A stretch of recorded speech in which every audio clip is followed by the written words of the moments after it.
So this is a special case. It's basically a Technic Megatron set. You can build it as a tank or you can build it as Megatron. It's cool. But it's also not official LEGO. Bless me, Father, for I've sinned. I know, but I think the Bionicle and construction community has really started to embrace bootleg and knockoff brands and pieces. LEGO straight up doesn't produce construction sets anymore, or at least the way that they used to. And sometimes the best source of inspiration for a Bionicle build is to look at the new pieces or the new ideas that come from a brand new construction style set. And we just don't have that today. But today, many builders look towards system pieces for inspiration, and that's why we're seeing a lot more system-heavy Bionicle builds these days. And it's all down to the fact that these are the new pieces, it's a great way to get inspired very easily, and it's really fun to play with new stuff. And I think the same is happening with bootleg, knockoff, resin cast, or 3D printed pieces. It's a great way to play with some brand new and interesting stuff, and it also fills the void of no new construction sets. So with all that in mind, let's review this bootleg set and let's see what we can learn, and if it can give us a bit of inspiration too for any other future builds. I know, I'm sorry for having to review this non-LEGO heathen. I'm not seeking penance for what I've done, Father. I'm asking forgiveness for what I'm about to do. Now, this set itself is not easy to find. It's kind of obscure. It's a part of the Nezha line of Transformers. Now, these were China exclusive sets, and there's only a few other characters that they've made, and most of them look pretty weird. In my opinion, Megatron was the best of the lot. The box itself is interesting. Once you open it up, you have these compartments here that you can split apart or put together, and you can use these as different boxes to put your pieces in, whether that's the packets or actually opening up the packets and pouring the pieces in, which is a nice way to do it, and LEGO doesn't do it like that, so I thought that was interesting. The Megatron head is housed in this hollow box for some reason. Different, I guess, but it's what they did. Another thing of note is that you don't get instructions in this set. Instead, you have to download an app, and then inside that app, you find the instructions. You also find instructions for every other model that they make, so that's helpful, I suppose. It's not in English though, but thankfully it's easy enough to navigate through. When you get stuck into building, it's nice because there's a 3D model of each of the individual steps that you're doing, and you can view it from multiple angles and all that, so thankfully it's a good, decent building experience. Let's start off with the first model, and then we'll dive into some of these unique pieces that you get in the set and also talk about the plastic quality and stuff like that. So sadly, this can't transform. You have to build the vehicle mode and the robot mode separately using the same pieces. Additionally, both models are very time-consuming to build and require a lot of pieces to do so. So it's not super easy to take one apart and switch between the tank or the robot, which, kind of defeats the purpose of it being a transformer. A little bit of a shame, but it is what it is. But anyway, the tank itself was a unique experience to make, especially because this is essentially just built using Technic pieces. Now, LEGO would never make any kind of military tanks, and they never have really, because they have their policies about military-focused stuff in their sets. So it was surprisingly jarring to build what is essentially a military model with pseudo-Technic elements. It did take me by surprise how strange that was. The tank itself is nice and compact, and it's got some pretty good shaping to it as well, thanks to a lot of these different panel pieces. The treads on the bottom do move, but they do get stuck sometimes, but they eventually get moving. Overall, the build itself is sturdy and strong, and pretty much like a normal LEGO set would be. It holds itself well, and I'm pretty sure if I dropped this, it wouldn't really break or warp in any way. So it's commendable to see a knockoff model be so well built. The main gun has the tiniest amount of posability here. You can just move it up and down a little bit. But otherwise, this is just a tank. It doesn't really do much. But for what it is, I'm impressed.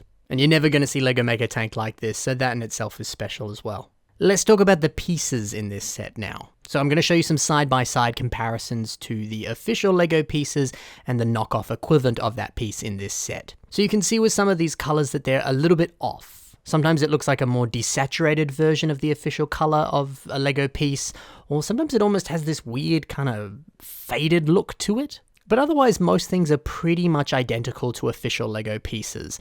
But when you hold it, you can feel the difference. These knockoff ones are a little bit sharper and a little bit lighter than your typical LEGO pieces. But it is interesting to note that some of them, it's pretty hard to see the difference. There's a few system pieces in this set, although there's very little, and there are a couple unique elements that come in this set that LEGO hasn't made yet. But I don't know, none of them were that exciting to be hugely honest with you. I think the most interesting was this larger hand element that you get in this set, but I wasn't a huge fan of how it looks. But for the set, it works, and it fits within the scale. You know, a typical LEGO hand piece that you'd find on a Hero Factory set or a Glatorian set, they wouldn't really work on this Megatron here. The set does come with some black Horde connects, which is a color that I know a lot of people have wanted these to appear in, because LEGO has never officially made them in black. So yeah, that's a nice addition. That's probably one of the better pieces in this set.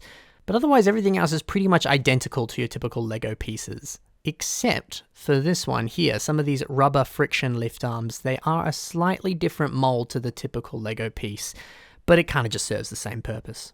But enough of that, let's dive in now to the robot mode for Megatron, because I think this is where the set really shines. Megatron poses surprisingly well, and I think makes for a nice and dynamic model. He very effectively captures that blocky look that most Transformers typically have, and all of that is thanks to a lot of these Technic panel pieces here. And honestly, I think if you wanted to do a one-for-one translation of this set with official LEGO pieces, you should be able to for the most part. You might have to do a few sacrifices here and there, but there's not really any techniques or weird obscure knockoff pieces that are crucial to any design points on this set, so you could probably get away with it. The arms have a great amount of posability, with an area that allows the whole arm to swivel, and then a sturdy ratchet joint that's built into the torso that allows the whole arm to lift up and down. And all these poses can still be achieved despite the weight of these arms as well, so that's quite impressive. That being said, his large gun arm is a little bit heavy, but he can still more or less support it. It just depends how exactly you pose it. The legs also have a sturdy ratchet connection, which is very satisfying to move up and down. It's sturdy, it's nice, but the upper legs have a surprisingly thin connection. And it's not too bad because these kind of flap areas here cover it up a little bit and make it look sturdier than it appears. But I'm just really surprised that this area wasn't reinforced more. Also, depending on how you pose it, these flaps can get stuck in the gap here, which is a little bit frustrating. But it's not the end of the world. You just gotta be careful. But to make up for that, he's got some nice waist articulation, so 10 points for you, Megatron. Now when we take a look at the head, I don't know, it doesn't quite do it for me. It looks too animated. It almost seems to be a different style to the rest of the MOC. I feel like a Technic built head here using a bunch of different pieces, or just a different style to the head, would maybe make this look a lot better. Yeah, I don't know. It is better in person, I'll give you that. I remember when I saw it online and on the box, I didn't have high hopes for it, but I guess it gets the job done. Another unique piece is the engraved Decepticon logo on this Technic panel piece that we see on the torso.